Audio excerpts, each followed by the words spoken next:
Okay, so I don't think they do classes here on Fridays, if I'm correct, in the PA program. If I remember correctly, they don't. So welcome to the end of your first week of the semester, first week of the school year. For those of you who are starting this semester, welcome to your end of the first week of your PA program. This is Public Administration 511, Public Policy Analysis. It's the core course in the MPA program. For those of you who are in the MPA program, it's a very important course. I hope that y'all get a lot out of it, and I'm looking forward to working with y'all again this semester. My name is Kenneth Hunter, and I will be your instructor. I am an adjunct instructor, so I'm not a professor. I don't have a PhD. They let me be here for some reason. But I am really looking forward to working with you. This is my start of my 6th year serving as an adjunct here. I've been an adjunct. Before that, I was adjunct for a year at East Carolina. I will go ahead and tell you, I live and work in Rocky Mount. How many of y'all know where Rocky Mount is? You should definitely know. Rocky Mount is, for those that don't, Rocky Mount's about an hour east of here right off I-95. US 64. So I commute after work to come here and teach this class, and then I get to commute back. So that's what I get to do. But I really enjoy it. It's a lot of fun for me, and this class is, to me, very important because what we will discuss in this class is really ties to the work that individuals like yourselves, whether you are currently working in the public sector or aspiring to work in the public sector, the type of work that you get to do in the, I guess, more the management or analyst realm of that field. And that is where you're actually working on trying to address the challenges and the problems that nonprofits, local governments, state governments, and the federal government face in trying to serve the needs of the citizens to which you are responsible to. And so this course really gets into understanding how we do that. And that's why it's a core requirement for this degree, and it's the reason why it's a very important class. And you will find that there are a lot of different ways this could be done. There's kind of a little bit of a cookbook to it, and we will kind of go into that with things like cost benefit analysis and other issues. But a lot of it is more theoretical and not as much just straight out, this is how you do it.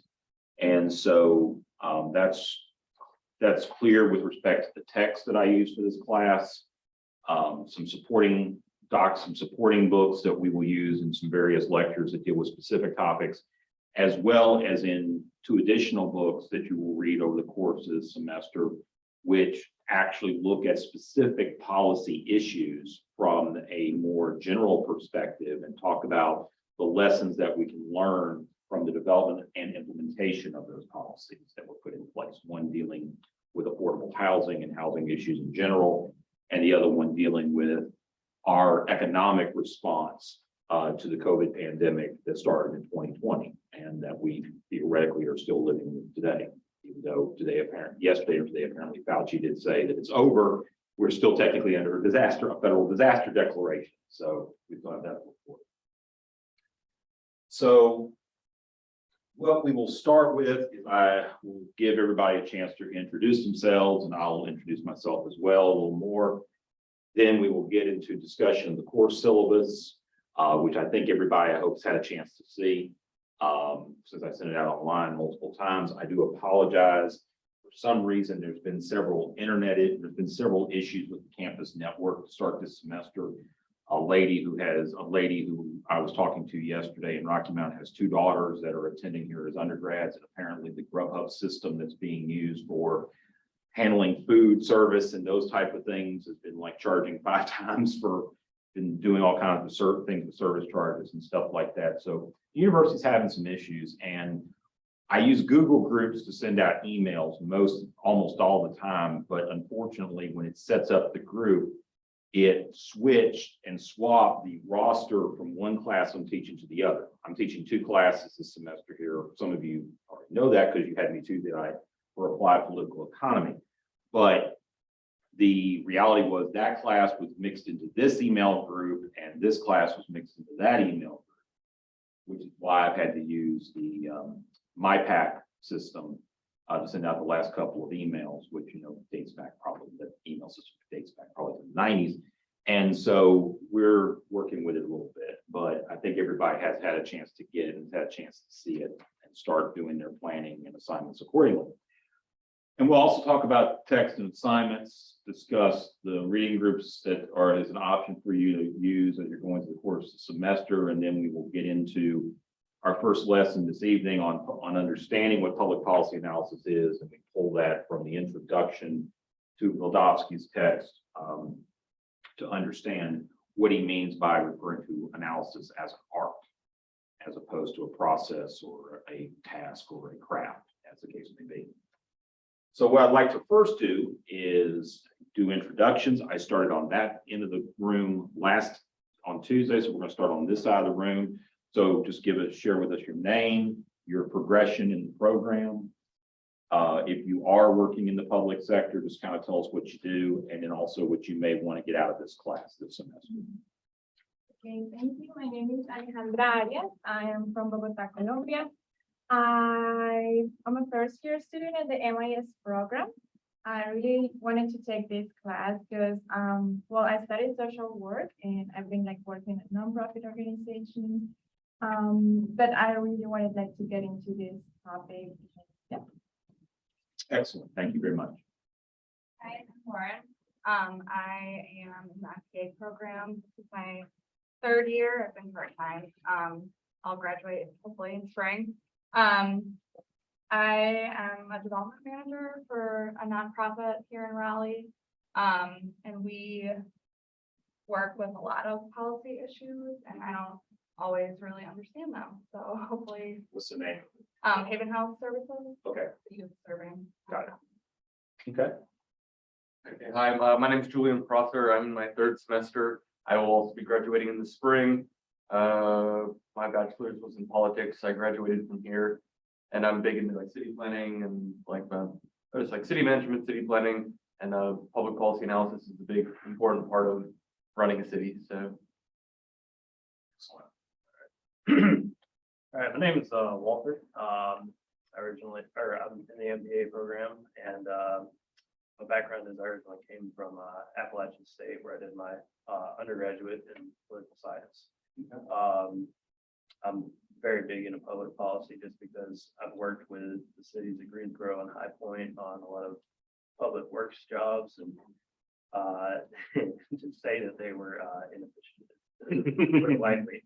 So it's always been on my mind just to learn a lot about public policy analysis. Excellent.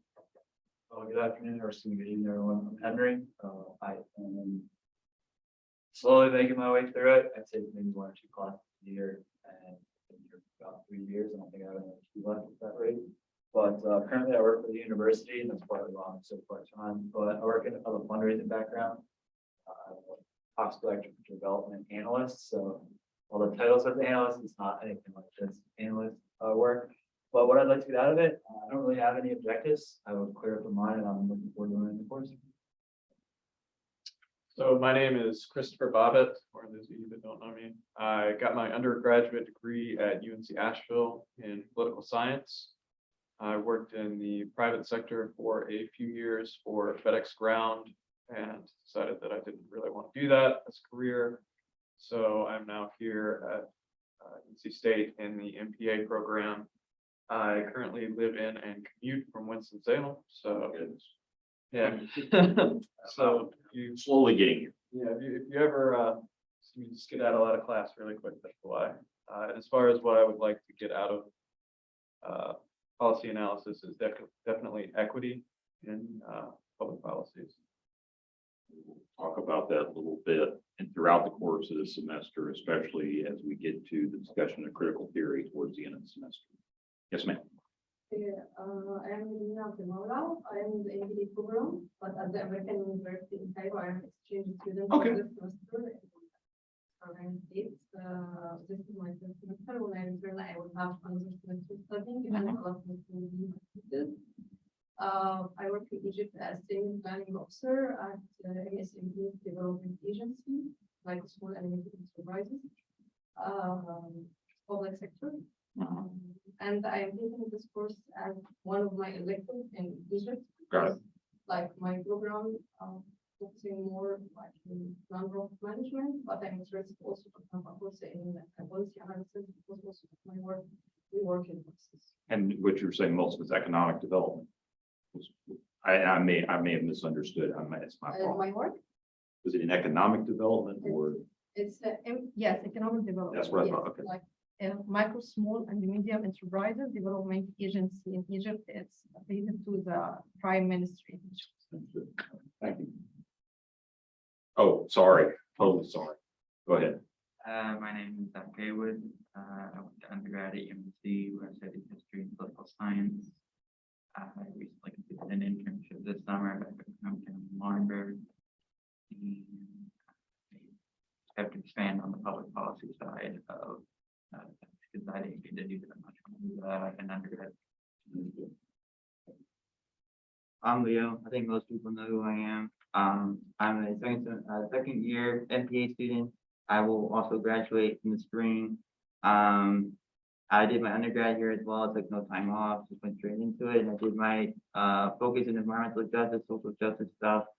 I just wrapped up an internship with the city of Rocky Mount. I did a lot of work with affordable housing, property research, as well as public policy, working with community development and downtown development. It was a really great experience. And starting Monday, I'll be working for the Wake County Budget Office. So going from the city level to the county level, just to learn more about local government, but my focus is definitely local government. Go ahead. Everyone, my name is Kim. I've had a couple classes with some of y'all. This is my last semester in the MPA program. I took it full time, so I've only been here for 2 years, less than some of y'all. I currently work for a nonprofit in San Francisco doing government affairs research, policy, public policy research, and things like that. I got my undergraduate from ECU. Hi, friends. I'm Carl Westland. This is my second year, third semester. Yeah. And currently I work at the Department of Revenue. My official title is support specialist, which seems I do a little bit of everything, which is exciting. Learn something new every day. Gonna be good once I get into an actual career. It's not a career until I end my education. And I want to get out of this class, just policy analysis is important in the public sector, so good skill to develop. Hi, I'm Samantha. I am a second year MPA student. I'll be graduating this spring as well. I've had classes with a lot of you. And I currently work at a solar company, so I'm really interested in environmental policy and renewable energy policy. So it'll be interesting to see that and like how that is changing right now with everything going on. And my background, I did sustainable development at State. Hey, I'm Heather Cashwell.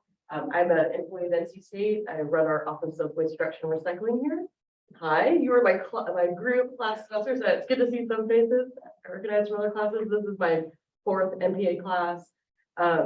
I've had about 20 years of career background in local governments, town of Cary, Wake County, the state's Department of Environmental Quality, and then back here at my alma mater. I wanted to look into an MPA program for a while. The classes have been really awesome and support the type of work that I'm doing. I'm really also interested in environmental policy. We're, as a department, kind of looking at policy changes that we can make on campus to try to drive change a little bit different way. So I think that it's going to be really cool. Excellent. Hi, my name is Jewel. This is my second semester in the MPA program. I graduated here in criminology.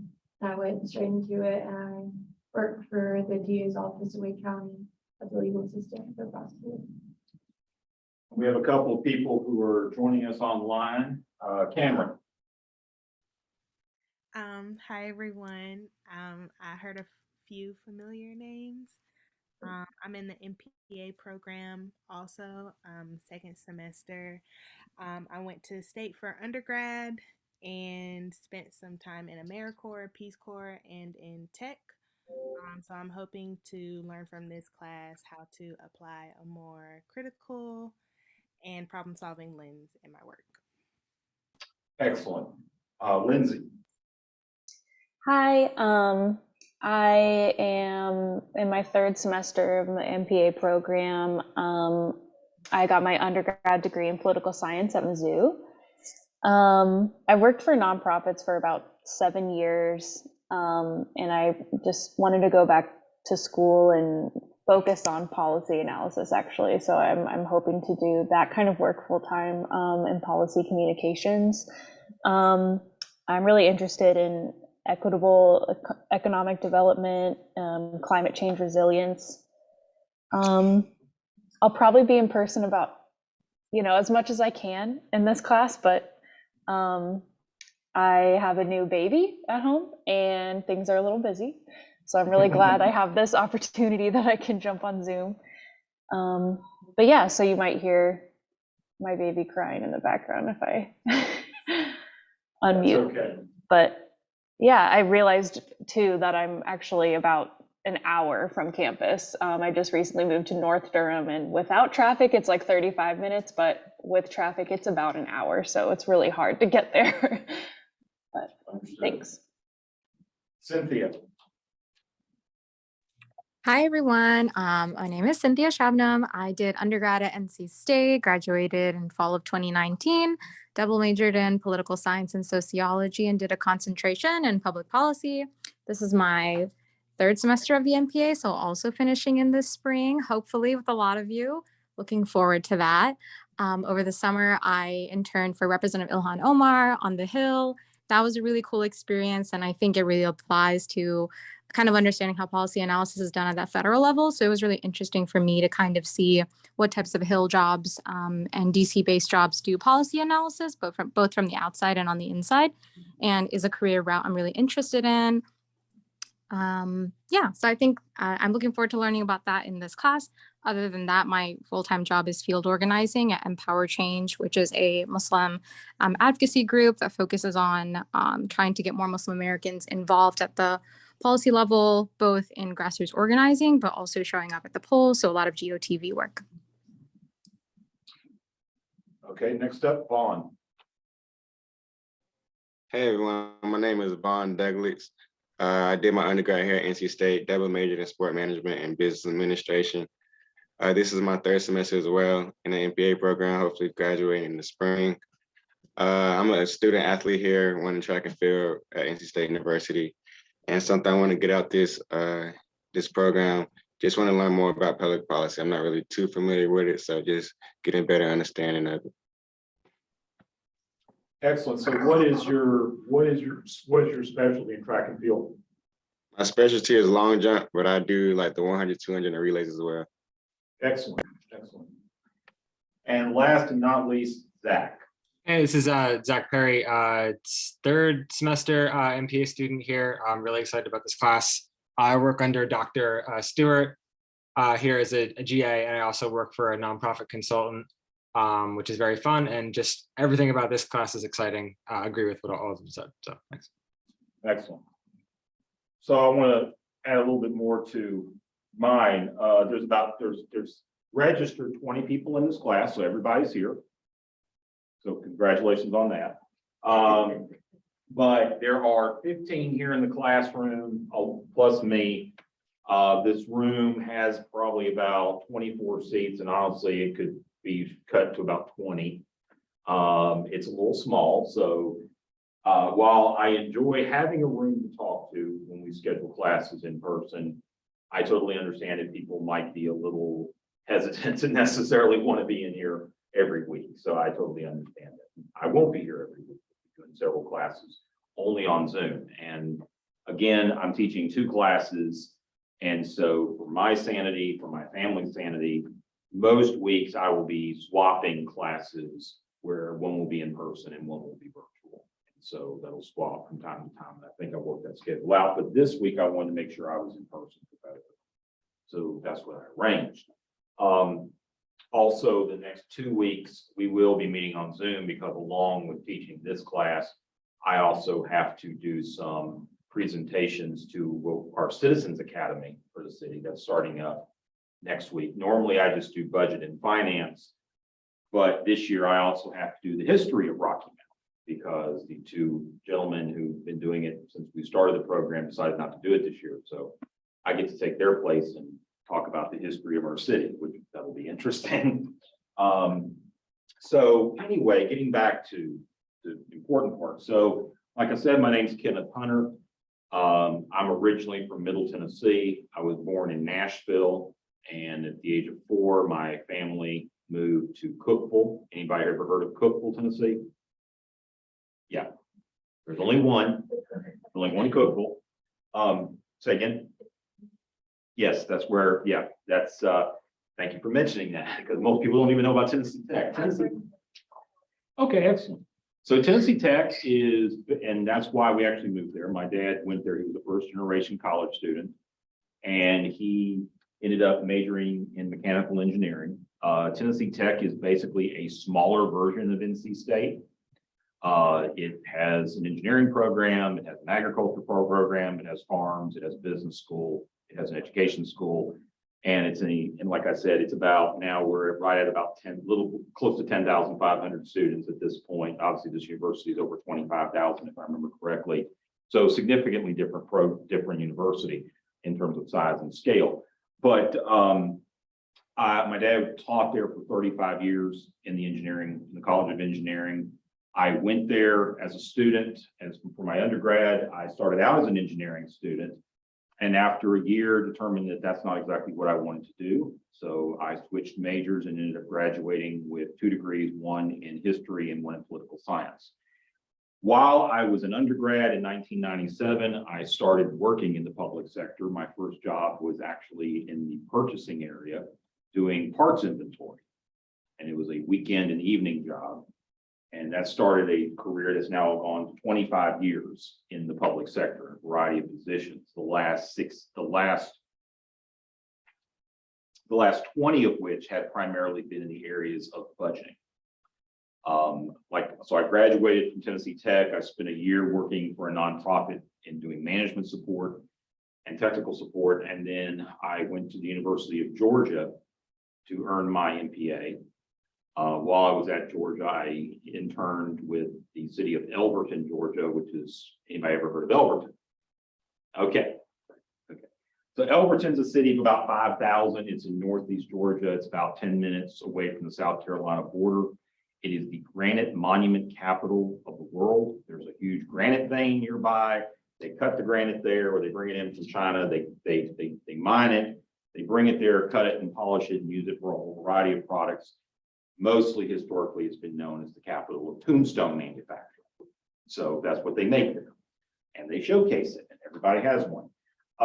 So that was where I worked. It's also a public utility city. Pretty much all of my experience in local government has been with full service utility providers, those that provide, along with general government services, electric and natural gas and water and sewer. That's I think, of all my time, I think I've only spent about a year outside of jurisdictions that do that. Elberton did that. So even though it was a town of 5,000, it had a budget of over 25 million at that time because it was an electric provider and natural gas provider. I spent 2 years there and then went to Northern Virginia, which a lot of people go to kind of get their start after graduating, because there's a lot of jurisdictions there and they all have offices. And spent 3 years up there, worked for the cities of Manassas Park and Manassas. And 16 years ago, came down here to North Carolina, went to work at Rocky Mount. Started out initially, and my job really has kind of evolved, but I still oversee budget. My title was originally Budget and Evaluation Manager, and it's now Assistant to the City Manager for Budget and Evaluation. And basically, it's the same job, which is a whole bunch of other responsibilities tied to it. So, as I was explaining to somebody at lunch today, my job, along with budget and financial management and policy evaluation, is also fixer. So Not like Ray Donovan, but kind of, but I do that from sometimes. So, so that's kind of what I do. But a lot of what I do has to do with policy and evaluating policy and analyzing policy. And when it comes to that, it's supervise. I do have a team of analysts that I supervise. That is the primary way that a lot of people enter the administrative side of government nowadays, particularly at the local level, but it's also true at the state level and the federal level, is that people enter into this analyst position. When I look at it, you have technicians that are typically those that do, kind of coordinate in terms of field work and do, certain things like mapping and those type of things. Then you have analysts who are responsible for kind of putting policy together, developing and researching policy and making recommendations that are then sent to their managers. It can go to the executive level, it can go to the elected level in this country, and then policy is developed. Because we have some international students, what I will simply say is that I do my best to incorporate comparative evaluation of what goes on internationally. It's important to understand that I do approach this from a perspective of a domestic environment. And there are obviously differences in how governments are constructed between nations, particularly when it comes to the concept of federalism in the United States. American federalism is a little bit different than it is in most other parts of the world in terms of the relationships between the national government and then the state and local governments. There's some similarities, there are some significant differences in some cases. And there's also differences in the role of the elected office as its representative of the people with respect to comparison to the administrative state. So those are just some things to just kind of keep in mind as we go through the course of this semester. So what I would like to do now is take a look at the syllabus. But the first thing I want to do is in my time here in North Carolina State, I have tried to learn Moodle. Emphasis on try. I have not succeeded. So I typically find, especially this semester, we're trying to manage 2 classes that, and they don't provide adjuncts GAs, by the way. What I am doing is basically using Google Drive. So all course content will be available in the Google Drive folder that I provided the link to you for. The only thing that I would use Moodle for is for your grading, because they have a very nice grading platform. That's the only thing I will use it for. So don't assume or don't believe that there are going to be any assignments on Moodle or anything else on Moodle, just to let you know. But I will, once we start with the grading, which will probably be around the midpoint of the semester, then that's what we will do. There's a folder for each class that we have scheduled. The presentation will be in there. As I typically, there's at least a couple of students that are following along, which is perfectly fine. There will also be folders for the podcast assignments and the reading and lecture assignments. The podcast assignments and reading and lecture assignments for completing them are done as Google Forms. So typically they're only 2 to 3 questions each. So you don't have to type anything. You don't have to write anything separately and submit it. You just fill out the form and do that. This article that's in there now, I haven't exactly figured out how I'm going to incorporate it in the class, but we are going to. This is the syllabus. I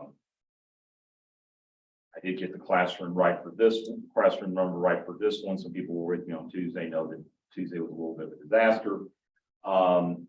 So let me talk a little bit about this. There are 3 books here. They are available to the university bookstore, but I have also just simply provided the Amazon links for them. Some of these books, the 2 reading books, not the text, the 2 reading books can be also purchased on Audible. So if you choose to want to use it as an audio book, which I sometimes have to do with books that I read, we have that option as well. Bildovsky text is the principal text for this book, and we will be going through it over the course of the semester. And that will be primarily what our class discussions will be about, will be based on this information covered. I do my best to structure my lecture on the reading, unlike not necessarily all professors do that. I remember that myself.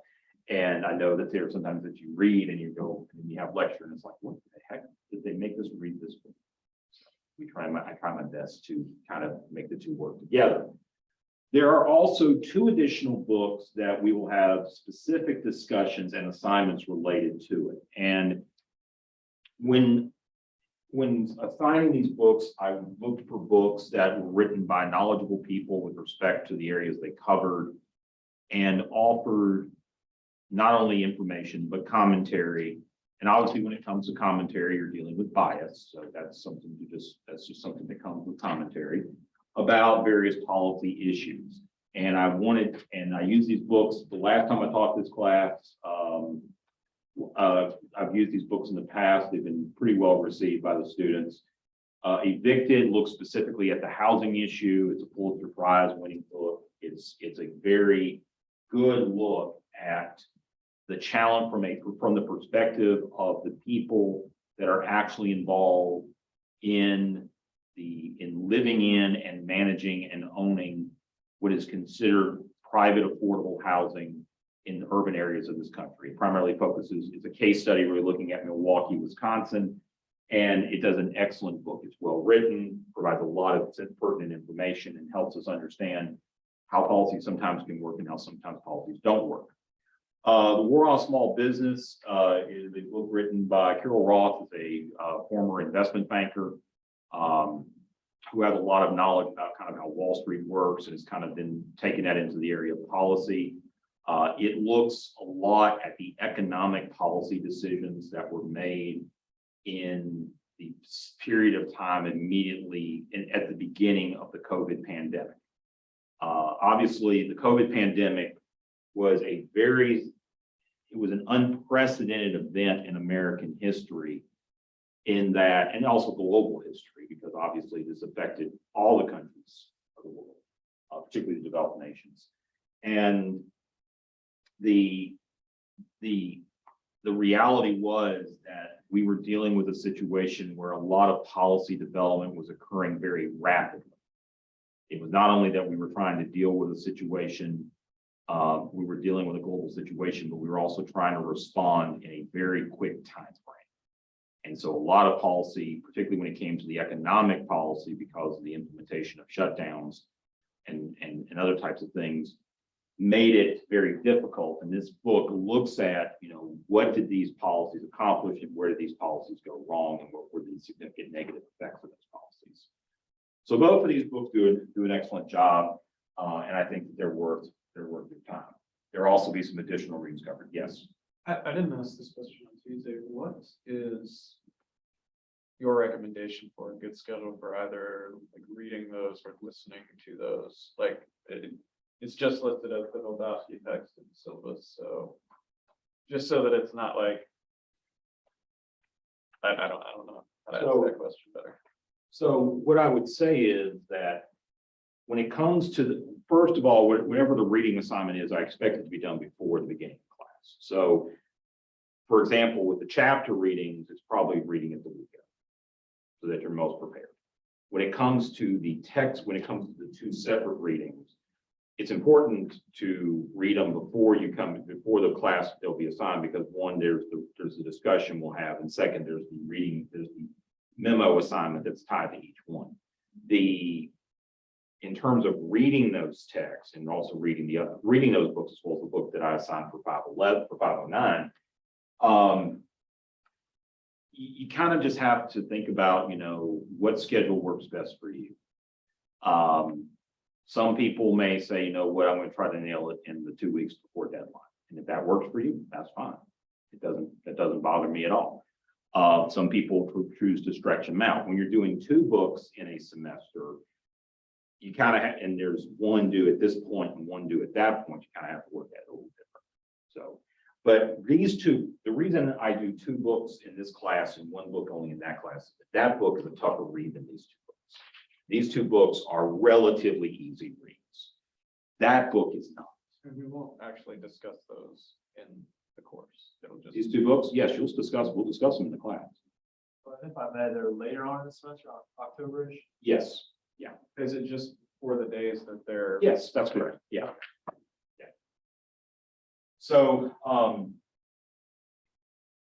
syllabus covers just, basics. My biggest, when it comes to attendance and late assignments, obviously, attendance is very important. And when it comes to late assignments, if you're going to be late, please let me know in advance. That's all I ask. I'm willing to work with you to a certain extent, but I just need to know in advance. Because that's helpful. Course grading. So 15% of this class of your grade is classroom participation. My approach in teaching these classes is kind of Socratic. I ask questions. I want to see just how much y'all have absorbed the information from the assigned reading, and also your general acceptance of information that's out there. We'll talk a little bit about that as we go forward tonight. In terms of looking at news, looking at current events, and seeing kind of how policy plays into that. This is when you work in this field, you have to be knowledgeable of what's going on in the world, and also and given whatever jurisdiction you work in, you need to know what's going on in your jurisdiction, whether it be a city or a state or a country, whatever the case may be. But you also have to be knowledgeable of what's going on in other places so that you can learn from it, see where potential trends may come to you, as well as understand how, particularly in today's global environment, how what goes on in other parts of the world does affect you locally and within your given area. Discussion of course reading and lecture. This is an assignment approach. There will be 3 of these assignments. The first one will be in 2 weeks. That assignment will be distributed next week. It is it's a Google form, and it's basically just a check for me on your understanding of the reading that we do in class and what we cover in lecture during class. Easy to fill out, easy to do. Just get it done and you'll be in good shape. And each one it's 15% total. So each one counts 5% of your grade. The book policy summaries, these books are designed to, again, this covers it. For each book, you will need to do there will be a writing assignment that will be due before we discuss them. When I assign writing for this class, I do it from the concept of writing a memo. And the reason is that, and those who've had me before know that because I'm a practitioner, I want to do my best to expose you and prepare you to the type of writing that you will be expected to do in a professional environment. So these are memo assignments. They're no longer than 3 pages. They're designed to answer the question that's posed and be able to provide a synopsis to show an understanding of the book. And in this case, for each of these books, you look at a specific policy action discussed within the book itself. So you pick one particular policy action. There are multiple policy actions discussed in each book, and you provide an independent cost benefit analysis of the policy. We will cover that before the first one to kind of give us an idea. And then the course calendar at the end gives you an idea of what the deadlines are. Podcast summaries. For those of you who had Dr. McDonald, I borrowed this idea from him. Podcasting has become very popular overall, and it's also very popular in the discussion of public policy and other public administration topics. So I have picked 3 podcasts for you to listen to. They're spread out during the course of the semester. The first one I think is due in 3 weeks, and next week I will make that assignment available. So you'll have a chance to do it. Each one, I try to keep them less than an hour. So, and of course you can obviously on most of the platforms change the speed of reading, speed of the audio to your liking. And we do discuss them after they're due. So we do take a few minutes to discuss and see what you learn. The group project, you will form groups with 20 students. I would like to try to have as many groups of 3 as possible and as few groups of 2 as possible. It's up to you to decide who's in your group. You will need to tell me, and you will let me know by email by September 8th. And then a couple of weeks later, I will provide you with a list of topics, and each group is to pick one. You'll actually have a chance to pick like priority group of 3. So first choice, second choice, and third choice, so that we make sure each group has a separate topic. We related to public administration. I will need to go back and look at the list because I do want to make sure that they encompass all elements of public administration. Because of what I do professionally, I have a tendency to be a little biased towards state and local, and I realize that may not necessarily interest everybody. So I will make sure there's some national and some other topics in there as well. Those group projects will be due at the end of the semester. The schedule tells us when, I forget exactly. And there is a presentation component of it that you will be making to the class, that each group will make to the class. So with that, a bunch of other information that I'm required to put in there. Let's talk about schedule. So introduction is tonight. We will get to that here in a minute. Next week, the resources and objectives, part 1, where we cover the first 2 chapters of Bildowski. That class will start at 7 on Zoom. I will go ahead and tell you that class will be 55 minutes long because I have to present the history of Rocky Mount at 8 p.m. So, I'm doing 2 shows a week, and sometimes I'm doing 2 shows a night. And so that's just part of the deal. We will then get into resources and objectives part 2. And I will tell you for that one, our class will start at 6:15 and it will end by 8 because I have to go and teach finance and budgeting to the academy at 8 o'clock. So those 2 weeks, we will cover everything and shouldn't have any problem. The 15th, we do social interaction and intellectual cogitation. The 22nd, we will not have class. I will be out of state and just decided not to try to teach that night. I'm going to be in Miami, so I didn't want to give you all a picture of the coast. I taught a class this past summer, and I was on the Carolina coast, and I made sure that my room, that the camera didn't point to the nice view from my window. So made sure about that. We will continue with that topic on the 29th and then get into cost benefit analysis. So you'll have a chance to learn about it on the 29th and the 6th. You will see that there are some additional readings along with Bildowski those 2 weeks. Those readings will be available in the Google Groups folders for those weeks. So that those readings will be available for you to look over. The Jiva, May, and Bildowski is actually from the text that I used when I took public policy analysis 20 years ago. It's structured differently than this book is, and it's very good. But the book is not available anymore, so that's why we're not using it.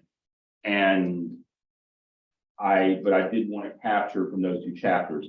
Snell is from a textbook about cost benefit analysis written by an economist / mathematician. And I do use it to provide some quantitative understanding of the concept of cost benefit analysis. So we tie all of those 3 areas together.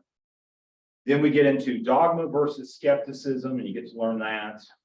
Then on the 20th, the first of the 2 books, when we do evicted, that's when we will discuss that on October 20th. On October 22nd, we then get into health and education policy as well as tax and urban policy. This gets into the later portions of Bildowski, where he's kind of going from the general concepts of policy analysis and actually looking into examples. Now, I will tell you and warn you, this book was written in the late 70s, where the original edition was in the late 70s. So some of these examples are a little dated. So I will try my best to actually tie it more to current examples, because I don't think it's necessary for y'all to really learn about the highs and lows of the Carter administration. There are some things to learn there, and we are repeating some of them right now. But there are some things about that we need to make it a little more time pertinent. Then on the 3rd, we will get into the war on small business, talking about economic and business development policy. Then on the 10th is where I kind of tie in some additional things. There will be some readings available. We will talk about, again, analysis as craft. We will have an overview of the concept of critical theory in general, not specifically looking at its specific applications like critical race theory or things, but the general concept of critical theory. And then I will do a brief tutorial about how to present policy analysis work, which will be just the week before you make your group project presentations on the 17th. For those of you who enjoy turkey on Thanksgiving, you'll be enjoying your turkey on Thanksgiving on the 24th, and you will not be here. We will do final exam review on December 1st. The exam, I try to work this with the exam schedules. And the exam will be distributed by email on the 2nd and will be due on the 9th. So you'll have a week to complete it. And the way I do exams is that they're open book, open notes. It's an assignment I send you by email, and you send me back the completion of that assignment by email. So that's how I do them. And they seem to work pretty well, and I'm pretty pleased with the writing. When it comes to writing, I will tell you that written communication is one of the most important skills that you can have in any professional environment, especially in local government, because we all have to be able to effectively communicate. It is something that you learn from experience through doing it over and over and over again. I realize that in today's academic culture, particularly before you go to college, that high schools and middle schools don't necessarily spend as much time focusing on how to write as they used to back in my day. They're not, that was kind of a disservice to you, particularly those of you who are younger. And I try to be understanding about that and evaluating written work. That's why I use a lot of memos and things, because I try to keep it to where you can be focused on it. So do your best, and if you feel like you need help, there's a writing lab here at the NC State campus that you can take advantage of. I believe it's also available by remote. It's not purely an in-person program, so that is available to you if you feel like you need it. Are there any questions with respect to the syllabus or anything I've covered? Yes, ma'am. For the airport summary, first summary is like an outline for it. Like There will be, yes. There'll be a template. There'll be a template. like for the sister, I would prefer to start early and. Okay. Understood. So I'll make sure that's available by next week. And also for the first assignment, when it will be available. The first assignments will be available by before the start of class next week. Before the start of class next week. So because the lecture and reading assignment, I want to make sure that it's got in there what I want to make sure I've covered. And so that one in the podcast will be up. The podcast assignment will also be up next week. All right. So it's safe to assume that the course and reading lecture assignment one will be for the chapters covered the week beforehand. The weeks beforehand since the last assignment. Yes. Gotcha. Yes. So it's basically a review of what we've covered since the last one or since the beginning. No, I'm not expecting you in November to tell me what you learned in September. Yeah, I was just wondering if, so for September 8th, it would be chapters 1 and 2, not 1, 2, 3, and 4, or will it be 1? There could be questions with respect to the reading on 3 and 4. Okay. There could be questions with respect to the reading. Yes. So for the books, they need to be done, like finished by that date, like October 20th? Yes, evicted will be by the 20th, more on small business by the 3rd.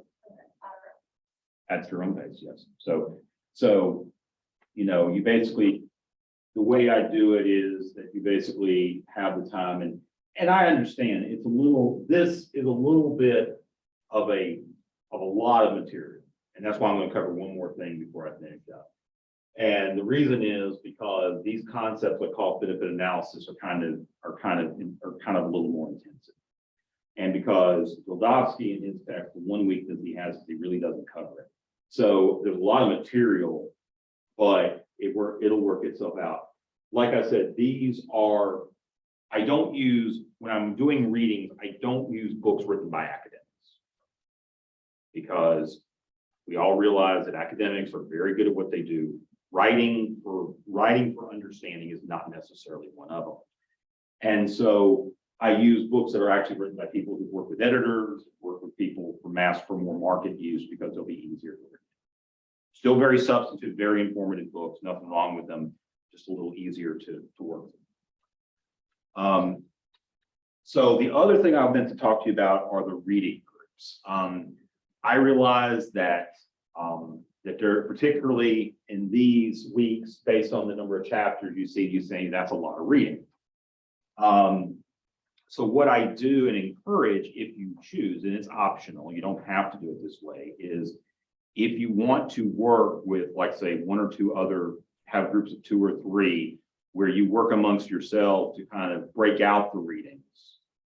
Like one person take a chapter, another person take a chapter, another person take a chapter, and then communicate amongst yourselves about what each chapter says, you know, kind of provide some summary. I encourage that because I realize that as you're getting into graduate level courses, if you're taking 2 or 3 courses a semester, that's a lot of reading. Especially because a lot of these classes also have you read research articles, which are kind of just shorter versions of academic books. So that's something that I encourage.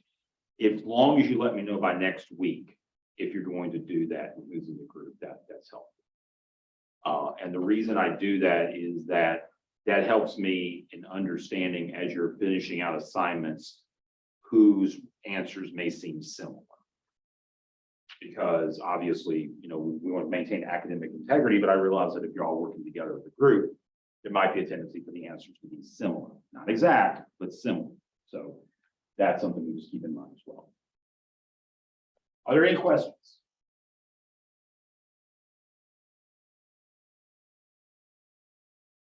Okay.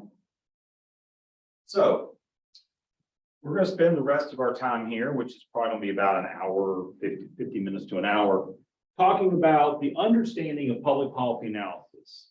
So the text is written by someone who is considered by many to really be the individual who figured out what policy analysis is. His name was Aaron Bildovsky. He was primarily a member of the faculty at the University of California at Berkeley. Served there for over 30 years, basically until his death in 1993.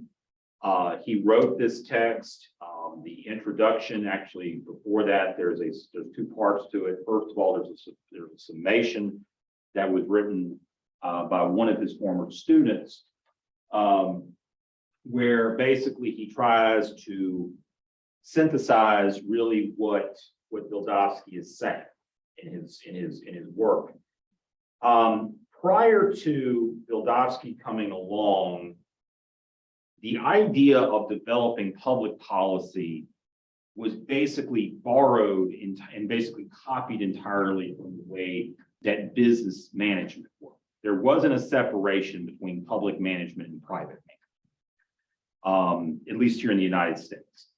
And so what would happen is that you would have elected leaders as we modernized government in the late 19th and early 20th century, basically bring in and recruit individuals who had had success in business management, running corporations, running offices, and doing things like that. And they would come and you would come in and say, here's the problem, you need to fix it. The first significant examples of this here in the United States, where it was more in solving infrastructure problems, where you get engineers and technicians and such to do that. When you're actually trying to solve social problems or trying to do social things that don't have as much to do with infrastructure, physical infrastructure, delves back to kind of basically to the First World War.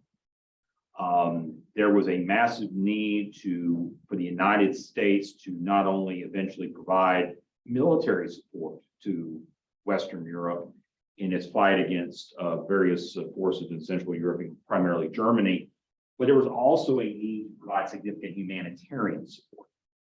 And so the government at the time, President Wilson and his group, picked a very successful engineer by the name of Herbert Hoover to coordinate this project and manage and facilitate a tremendous amount of relief to Western Europe. And Hoover was very successful with this.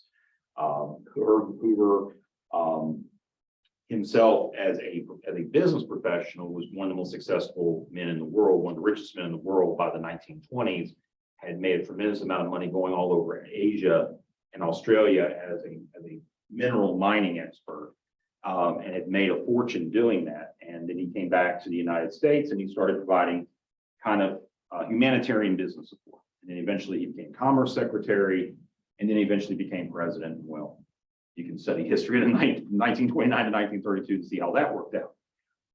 And then subsequently, during the Depression, we then had the manifestation really of the first wave or generation or era of professional public administration in the United States.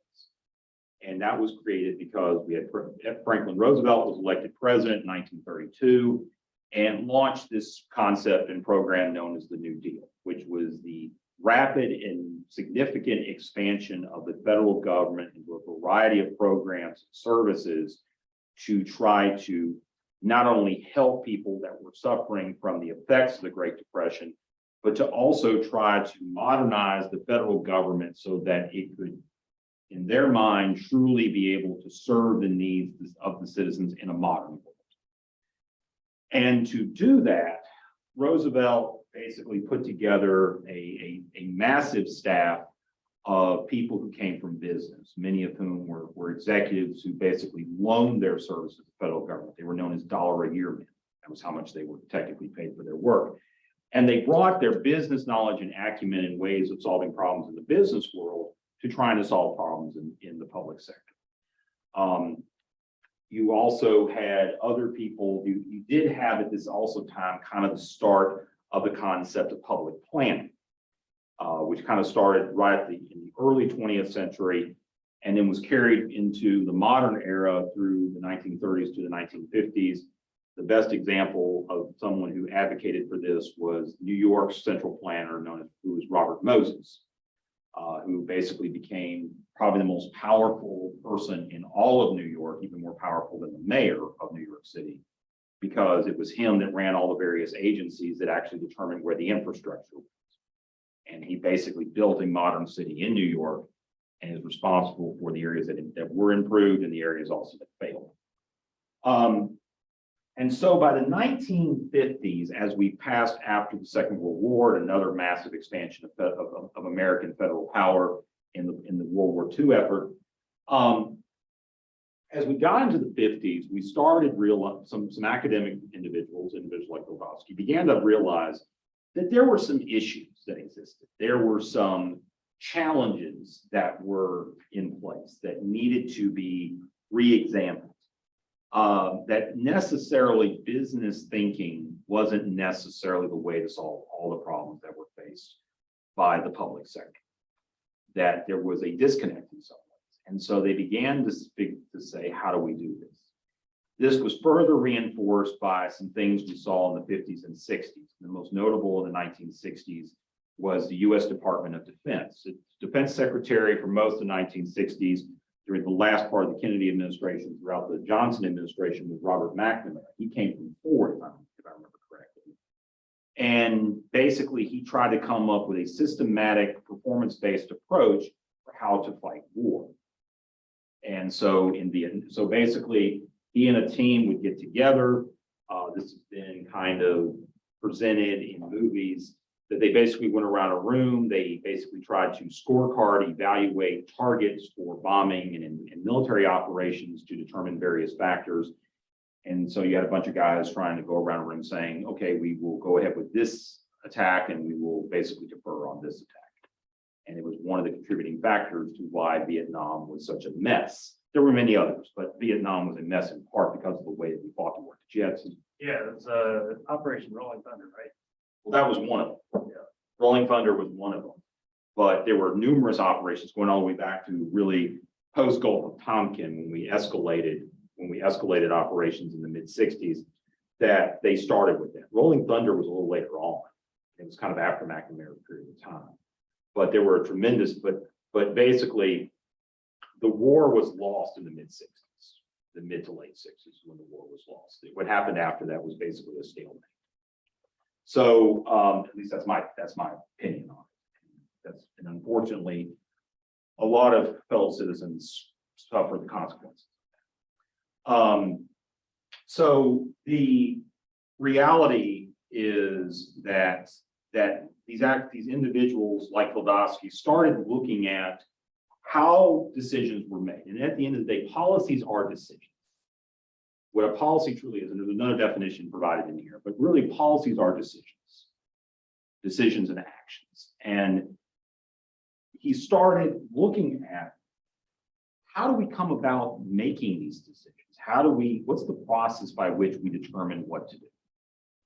Because what Vildovsky found was that part of the problem we had was the way in which we were making these decisions. We were being too scientific or too linear in our approach.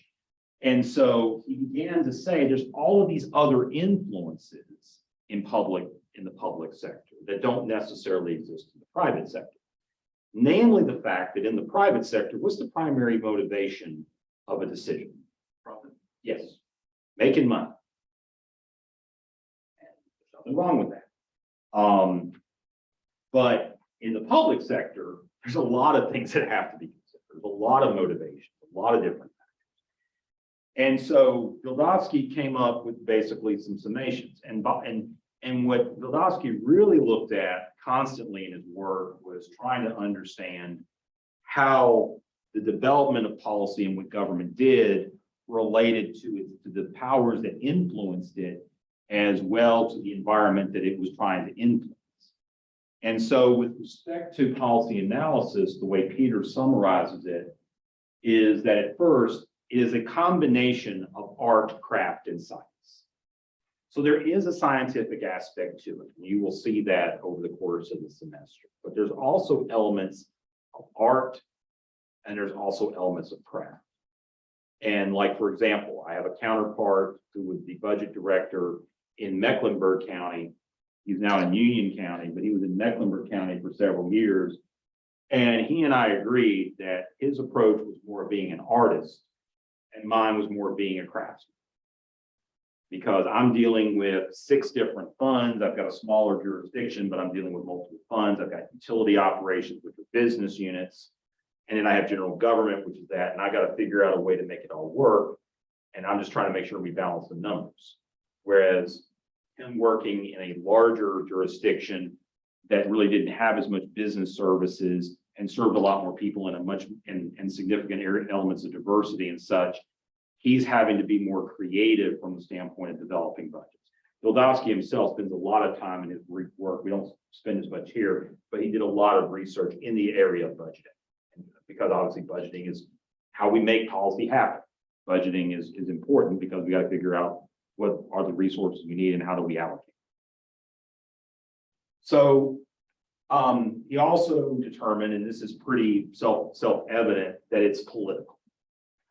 There is no doubt, no matter where you are in any kind of country, regardless of the structure of government, that policy analysis involves a tremendous amount of political influence. It not only shapes policy, but also shapes how policy is developed. It also significantly affects how it's implemented. That it is also normative. And we'll get into really what normative means a little later. Does anybody want to take a guess?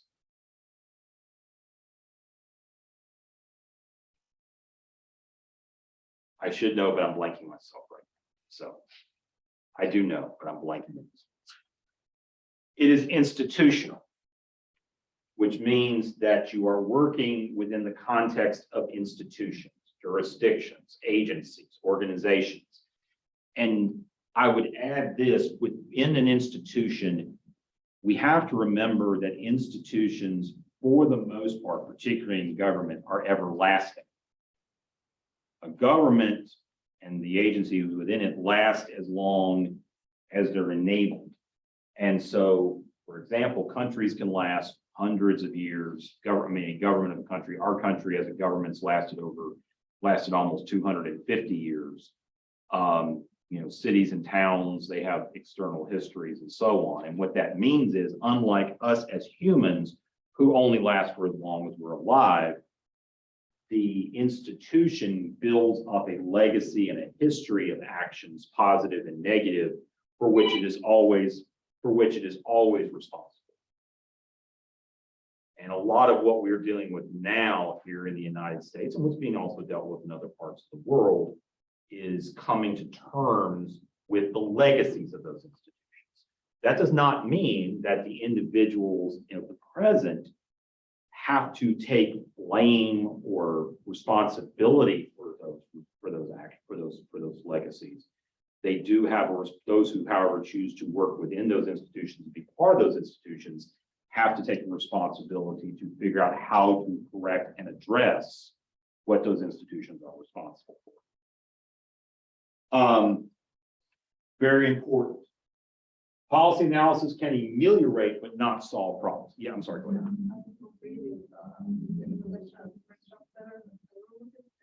It's not only you have the technical part, but also you have the standards of like knowing what is good policy is. Yes, excellent. Thank you. Thank you. I appreciate it. Thank you. I have to take notes of it. No, I appreciate it. And thank you for that. It's one of those things that I've read like 10 times and I just can't get it into my head. I'm sorry. But it's shared in it. That's what you get when a practitioner is teaching a class. But thank you for bringing it up. Getting back, policy analysis can ameliorate but not solve problems. What you're going to learn throughout the course of this class is that policy analysis, and Goldowski reinforces regularly, is an incremental approach. One of the challenges that we are having right now is that there is this huge demand by the public because of what they've seen in culture, with technology, with business. There's this belief that we can do transformative things across all domains. So when they see the fact that, we've facilitated mass deployment of electric vehicles, where you have this explosion of the internet, when you've seen entire industries totally transform within a matter of years, there is this, that only carries on into the idea of, well, why can't government do that? And over the last 20 or so years, we've had this kind of tendency for politicians and policymakers and policy analysts to kind of fall into that trap of saying, why can't we? And unfortunately, what we have found is that while it is possible for this to happen in the private world, there is that, those concepts like creative destruction and such that can exist in the business world. And in the private sector, it's not necessarily applicable in the public sector. At the end of the day, what we mainly do at policy with policy analysis, and in effect, the way we are most effective when it comes to dealing with problems, is to address and make small improvements over time. And that can be frustrating, it can be significantly challenging, and it doesn't necessarily mean that we're doing things fast enough. It's just a reality. History has shown us that. Another thing that's important, policy analysis can only be performed by a skeptic.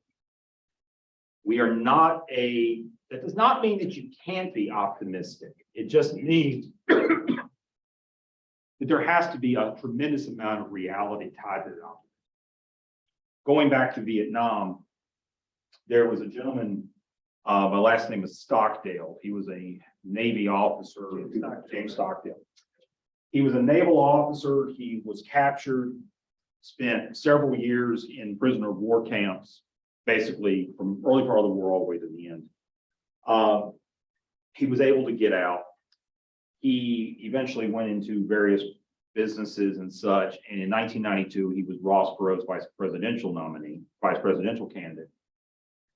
But he did a lot of speeches and he wrote a lot of books about his experience and what he learned from it. And he had this analogy he provided, and it's known as the Stockdale paradox. And basically, when he was asked, people would ask him, he said, you managed to live so long in this horrific environment. Who were the ones who didn't make it? He said, the optimists. He basically said the optimists didn't make it because they had an unrealistic expectation of the reality of the situation. And as a result, when the reality set in, they were not prepared for it. And they basically contributed to their own demise.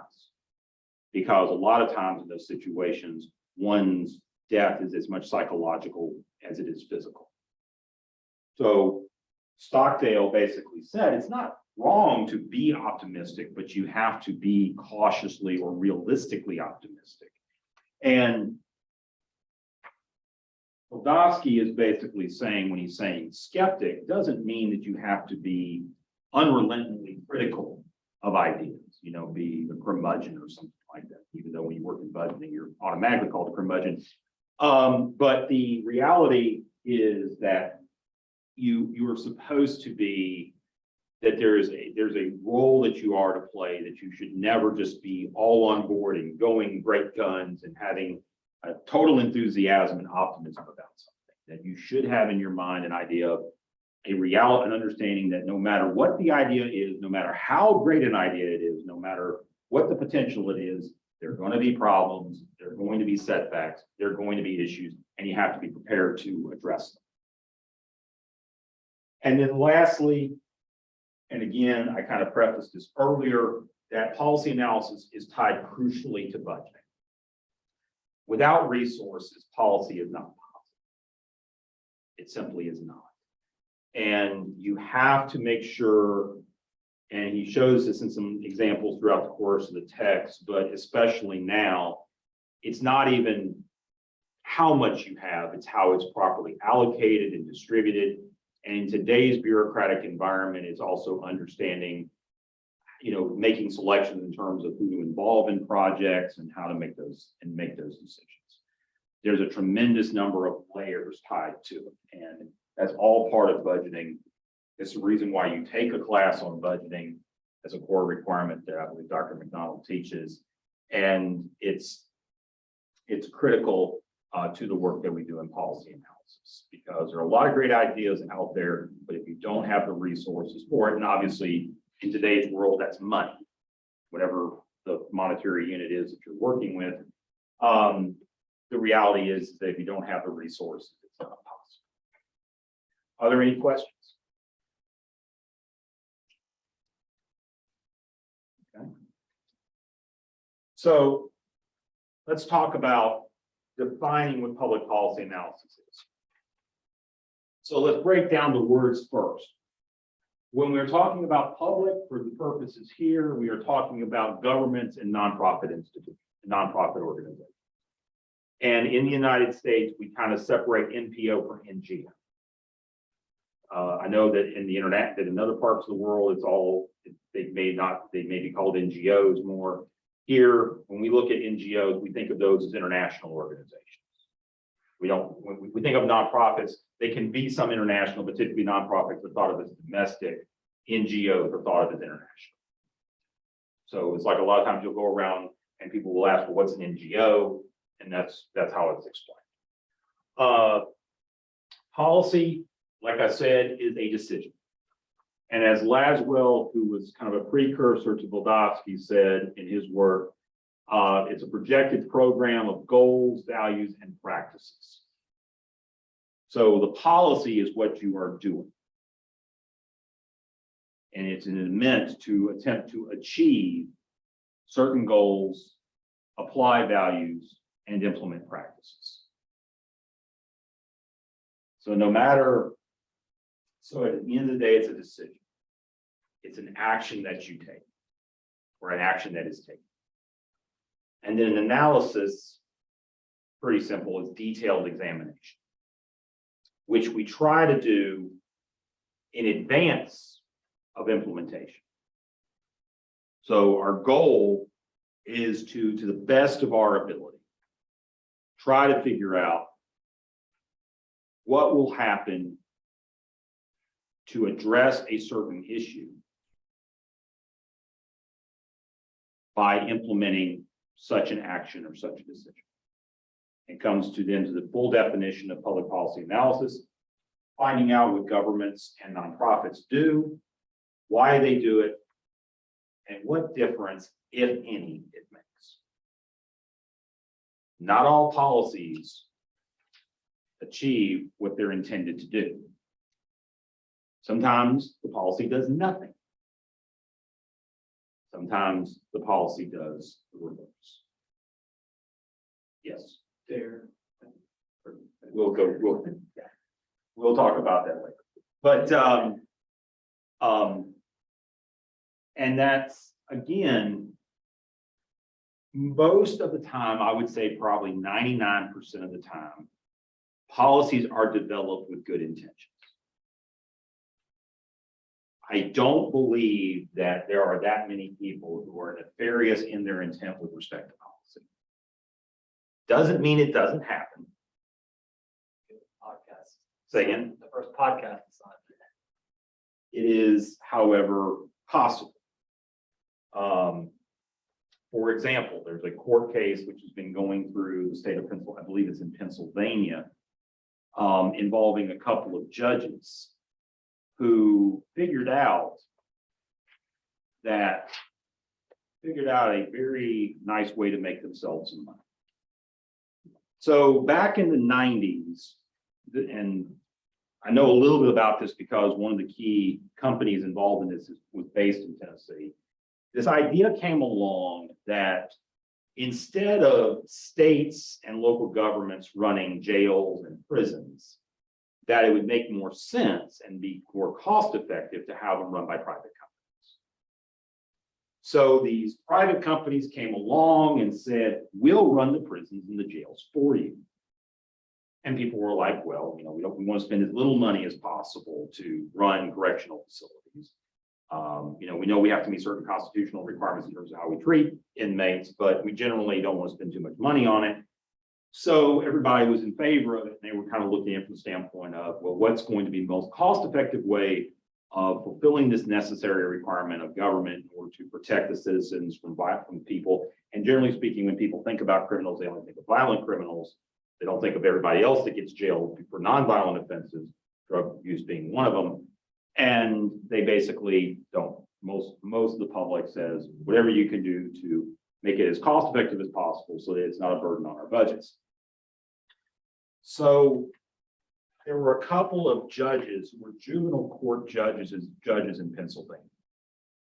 And in Pennsylvania, they decided that they would not only have adult jails run by these private companies, but they also decided that juvenile correctional facilities, under 18 correctional facilities would be run by these companies. So these judges think, well, let's see here. And the way that these contractors are paid is they're paid based on the prisoner. So like, let's say they get $1,000, it's a low number, $1,000 a year per prisoner. So these judges are in a position where they, of course, and it's different depending on the state, but in Pennsylvania, judges have a lot of discretion about the punishment that is dealt out to those who are convicted or who plead to various crimes. And so they worked out a little system with the contractor of the jails that they would basically defer. They also had some ability to defer those to various facilities. They had more control over it than the Department of Corrections did. So they decided that they would sentence juveniles to jail in juvenile facilities that were managed by this company. And in exchange, they got a kickback. And they did this for a very long time. And only in the last couple of years was it discovered, obviously, it's a major legal violation, moral and ethical as well. And they thankfully they've now been convicted and they've now been sentenced for their crimes, and they'll be spending time. So that's the example. Again, the initial intent with the policy was well intended. However, due to political influences, outside influences, there were nefarious actors involved. And then, of course, you see how people from the inside then saw opportunities for themselves and made it even worse. So these are the kind of challenges we deal with in policy. And I try to say that because there is sometimes a tendency, and I don't have a problem looking at it, that sometimes people think that there are these grand conspiracies or these grand concepts that things happen in some kind of organized structure and that they happen from generation to generation or from century to century. There's some kind of master plan to try to achieve something. In general, what experience tells us is that no, that's typically not how it happens. It's just there is an element of coincidence to it. And that due to the fact that we as humans do a very poor job of learning from history, a lot of times we make the same mistakes and they get manifest over time. That does not mean, however, that we don't stop doing certain things. We still have a responsibility to work to solve the problems that we face in society within our various locations and our areas of interest and areas of focus. And so it is important as we go through in our work that we develop an approach and we develop means and methods that enable us to be able to solve the problems or be able to help contribute to continuing to solve the problems that we face in the present and that we will face in the future. Are there any questions? Dr. Hunter, just a quick question. Yes. Is it perhaps a little bit misleading to put nonprofits in this definition as well, given that they don't have the same kind of public democratic mandate as like public established governments? That's an interesting hypothesis. That's an interesting idea. What I would say is that, and it really depends on the nonprofit, but there are many nonprofits out there that while they don't legally have the power, they do possess it. Like, for example, one that I'm familiar with a little bit has to do with response to natural disasters. There are a variety of nonprofit organizations. And just to give you some background, so in most states in the United States, you have the various the State Department of Emergency Management. It's called NCE. I'm here in North Carolina. It has a committee that it organizes called BOAD. And what that is that basically it is a group of nonprofit organizations, including the Red Cross and a variety of other organizations, who are pre-selected to be the primary forces of response, volunteer response to a disaster. So let's say, particularly because it's North Carolina, and I work in Eastern North Carolina, you have a hurricane. As emergency management is working on its plan of response before, during, and after the hurricane, it will primarily work with these volunteer organizations because these organizations already have the resources and experience to be able to provide effective response. My father, for example, runs a disaster response crew through his church. He's Methodist, and the United Methodist Church across the country has a lot of their churches have disaster response groups, and they facilitate local and statewide networks of people to respond. He spent a good amount of time a couple of weeks ago up in Eastern Kentucky responding to flood damage. So these organizations, they have an investment of resources, they have volunteers, they have trained volunteers, and they provide the service. And because of the position they're put in being a pre-selected entity, they have to carefully evaluate what they are doing in order to prepare to solve problems. And because even though you're right, they are a nonprofit, they are given a significant amount of authority through the process to be able to assess situations on the ground and make determinations on how those matters are addressed. In the case of my father, it's primarily, as he was in a flooding response, mainly getting into a skid steer and moving down trees and other limbs and such around homes so that they had a clear path to travel, because any of you have been to Eastern Kentucky, that it's not easy to get from one place to another. It's mountainous, it's tons of valleys, it's nothing like land around it. But other organizations, particularly those that are involved in things like supply distribution, sheltering, medical care, variety of things that are involved in a disaster response, the the coordinating department of government can't just make all the decisions. It doesn't want to if it's doing its job, it's not going to micromanage a situation. So it has to give a significant amount of agency and power to these nonprofits. And Lindsay brings up another example. Nonprofits are often contracted to carry out specific policies that are made by counties and cities. And to some degree, to certain degrees, they may have a significant amount of discretion on how they do it. This is something that we've particularly been trying to figure out for the last 30 years in public sector, because for the last 30 years, we've kind of been living in this culture of outsourcing, where that started in the early to mid 90s, where in a desire with the idea of trying to make things more efficient and more effective, they thought, why not the government do less directly and simply provide support? But typically, when you're providing somebody with financial resources, you have to put some trust in them with respect to the decisions. You can't just say, you've got X amount of money, you're going to do exactly this. You have to give them some flexibility. So that kind of explains that. Yes.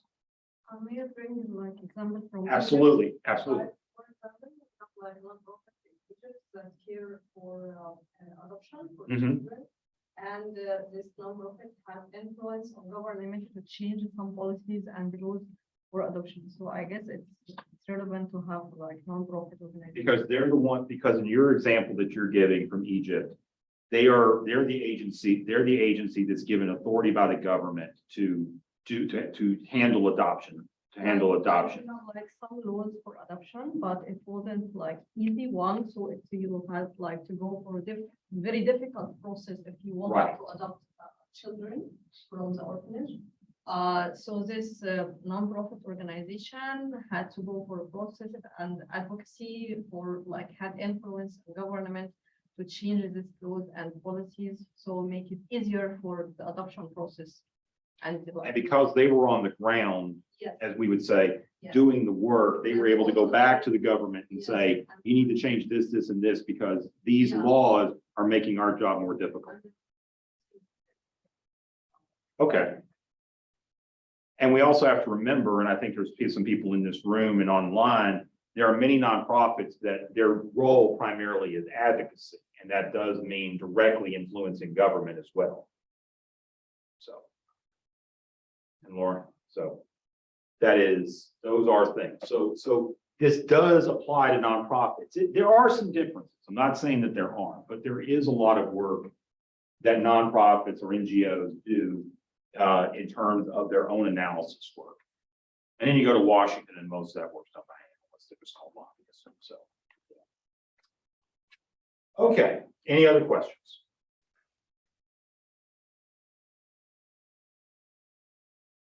So, I'm going to skip that. So assignment, again, if you want to use a reading group, I just need to know by next Thursday. Class starts at 7, so just let me know by email by 7 o'clock. Next week, we will discuss chapters 1 and 2 of Bildowski, and that's what our lecture and discussion will be. Next class is Zoom only, and it will start at 7 p.m. And like I said before, it'll end around 7:55. So I hope that works out for everybody. Are there any other questions? Yes. I have a question about the definition of policy analysis that in the book, he said like it's an activity creating problems that can be solved. So, Yes. So, like, And thank you, because I was, so let me answer. So let me answer that, because honestly, I was going to cover that next week, but let me go ahead and answer that. So as Bildowski talks about, Bildowski asks us, and it gets to a key element of policy that is sometimes criticized by people. And that is that in Bildowski's mind, the way to look at policy analysis is that a solution in search of a problem. Politically speaking, there are groups of people who have a problem with this because their idea is, does this mean we're giving government too much power? because we're asking government to solve problems that don't necessarily exist. But the reality, however, is that this is something that society needs. It happens in the business world. There are people who game plan for potential scenarios that haven't necessarily existed, and it also happens in government. And so what policy analysis is in Ladovsky's mind, ideal policy analysis, because a lot of times we are solving problems that do exist. We know the problem exists. But there's also the idea of saying, if you see what's going on in the present, it's possible that something's going to happen in the future and that we need to prepare for it.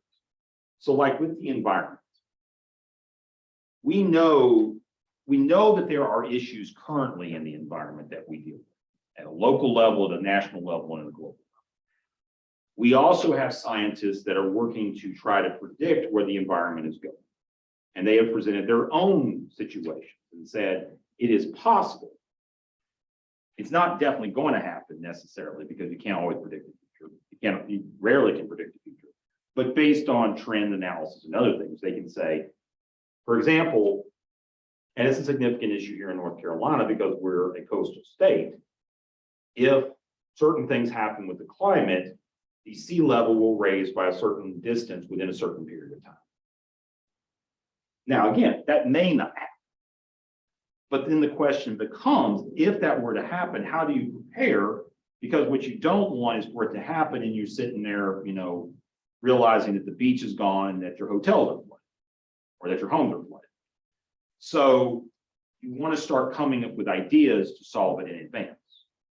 And then you got to figure out a way then to examine and evaluate the cost so that it's feasible to do it. And that you're not, and so that if it doesn't happen, you don't feel like you sunk too much money. So when I was taking this same class, I started my MPA program. I started as an MPA student in August of 2000.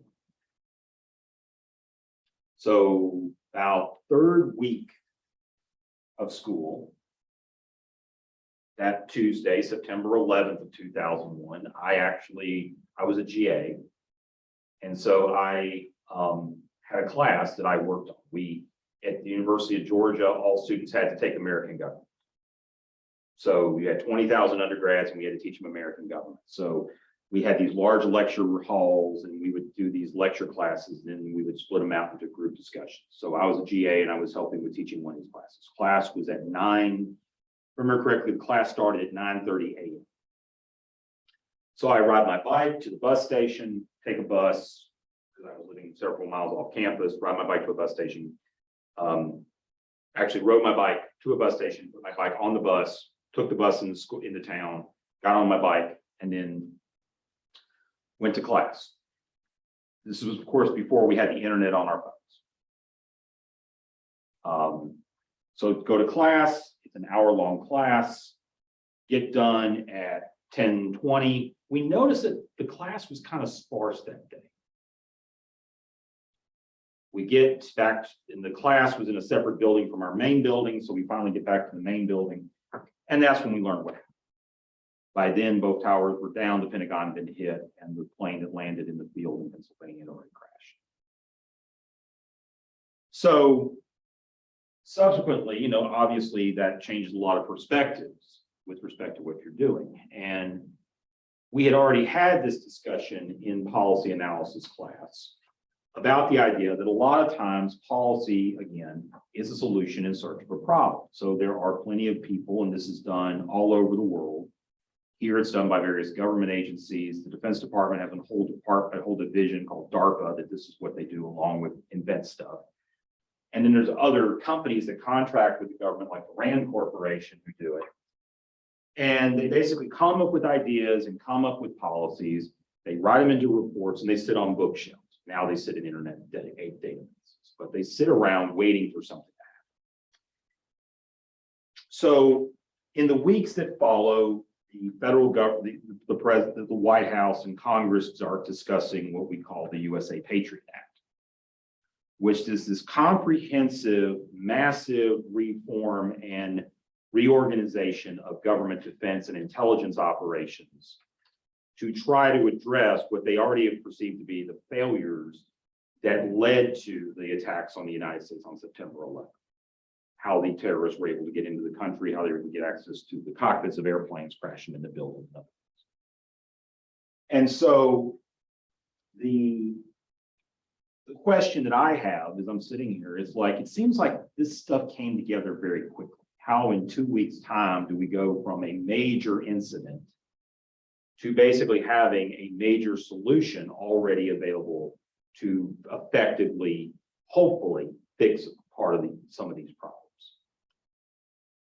And we had the internet, so I'm doing some research, and I come across this entity known as the Hart-Rudman Commission. So if you go back in history, you know that the events of September 11th were not the first time that the US had been attacked by Osama bin Laden. The first attacks occurred in the late 90s with the bombing of the embassy in Saudi Arabia and the attack on the USS Cole, both of which happened in foreign areas, but were against the United States. And due to that, the Clinton administration and members of Congress felt like there needed to be something done to evaluate where we were as a country in terms of defense operations and intelligence operations. And so they did what governments always do, they formed a committee. So they have this, what we call blue ribbon panel of political powerhouses and subject matter experts that were led by at that time, former US senators, Gary Hart, and I forget his first name, but his last name was Rudman. Gary Hart had been a presidential candidate in the 1980s. And you had this wide variety of people on there, and they go through a process, most of which is done by staff. It's not done by the politicians. Staff does it, but they review everything. And through the course from 1998 until 2000, they worked on trying to identify problems and trying what they thought were potential problems and trying to identify solutions. And they came up with a report. And if you read the recommendation, first of all, what they identify as the problems of the report, and then what they identify as the recommendations, that totally ties right into the Patriot. This report was done in early 2000, and then it was put on a shelf, and no action was necessary. You had a new president. President Bush took over in January 2001. It wasn't like this was going to immediately become legislation. And then suddenly, September 11th happens. And suddenly, politicians are asking, and this is a lot of times what they ask, do we have a solution? Or do we have something that can ameliorate, if they're smart, ameliorate, but not necessarily solve the problem because you can't solve it entirely. They looked around, they said, absolutely, we got it right here. So they take that plan, they convert it into legislation, and that's what gets adopted. So that is a very simple and reasonably modern example of what Vildovsky's talking about. Another example happened more recently. In late 2019, a group of international organizations got together for an annual exercise. These were organizations that were involved in public health response, tied to infectious diseases, tied to all different types of things. They so happened they typically pick a different scenario each year. Now, this happens throughout government operations. You know, in the military, we call it war games. And in other areas of operation, we call it, disaster exercises. We have them at the municipal government dealing with disasters. And it's designed to figure out how would you respond to something. So if it does, you kind of have an idea of how you would respond. The scenario that they picked for that situation was the discovery and global transmission of a novel coronavirus. Something that's been around for a while. I mean, it's, the flu is a coronavirus. And they tried to figure out, how do we respond to this? And again, there's kind of a tendency that people would think, well, it seems too coincidental that in early 2020, we started having a problem with the coronavirus. And I'm not trying to play conspiracy theorists, but these things did happen. So a lot of the work that goes on in policy analysis is the idea that you are trying that, and this is not as, I'll say this, it's not as much the state and local level. You know what the problems are. You see the problems coming. But there are times, like a project that I had Ian and his staff, Leo, I don't know why I call you Ian. That Leo and I had Leo and the other analysts work on, that was a case of that I was trying to get ahead of something before it really reared its ugly head in our community.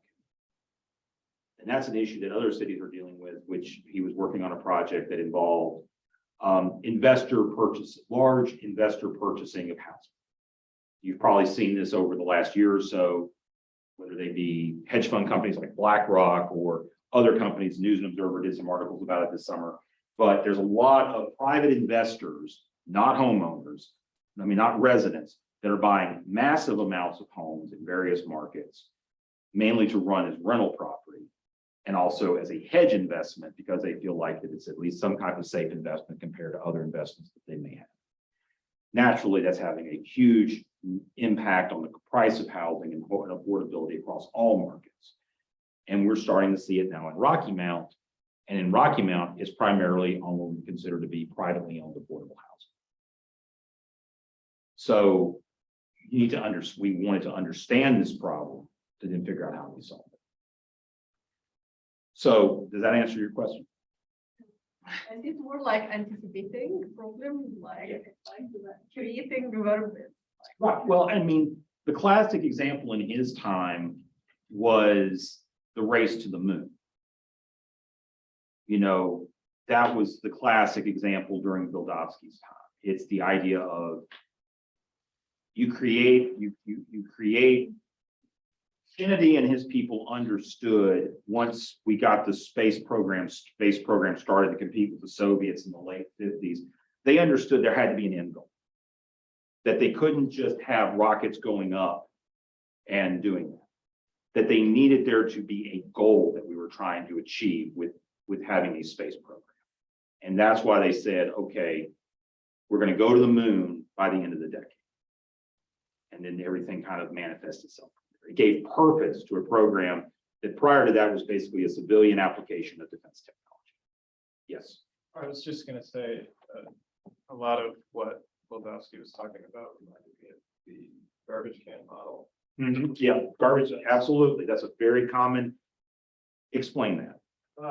Basically, you come up with solutions and potential problems and decision and reflection points, and you just put them all together in a little bag or a garbage can, and then when something arises, you've got all that stuff together and you can start pulling the pieces back out. Right, and that's exactly how my teacher explained it at Georgia. So, no, there was an example. It was really funny. In the first class we had, he wanted us to go through an exercise. And he actually used an example that was later taken, and I fear that one of the people in my class was actually a script writer. Have you ever seen the movie Welcome to Mooseport, which has got Gene Hackman and Ray Romano, if you even know who they are. Most people know who Gene Hackman is. Some of y'all should know who Ray Romano is. Yeah, the show that was named after him. But it's this example of, it's a local example, and it's this idea that somebody's living in a house and they have a problem with the fact that the light, that there is apparently an issue with the road that's in front of there, where cars, as they're coming through at night, the lights come through the windows. And as a result, they can't fall asleep. And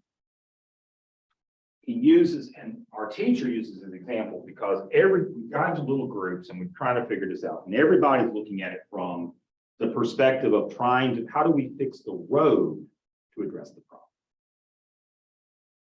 Where he says it's very simple. You just put blinds on the windows, which windows should have anyway. Why does a person have open windows? So that's kind of the situation that a lot of times we face in policy. And and that's kind of what Bildowski gets to, is that, and it gets to a discussion we'll have, is that a lot of times we purely look at it from an external perspective. And not understanding that there's also that there are other perspectives we have to consider. So I didn't feel like going through it because it really is a waste of your time. Waste 20 minutes basically being told you have the wrong answer. So I didn't feel like going through that. Any other questions?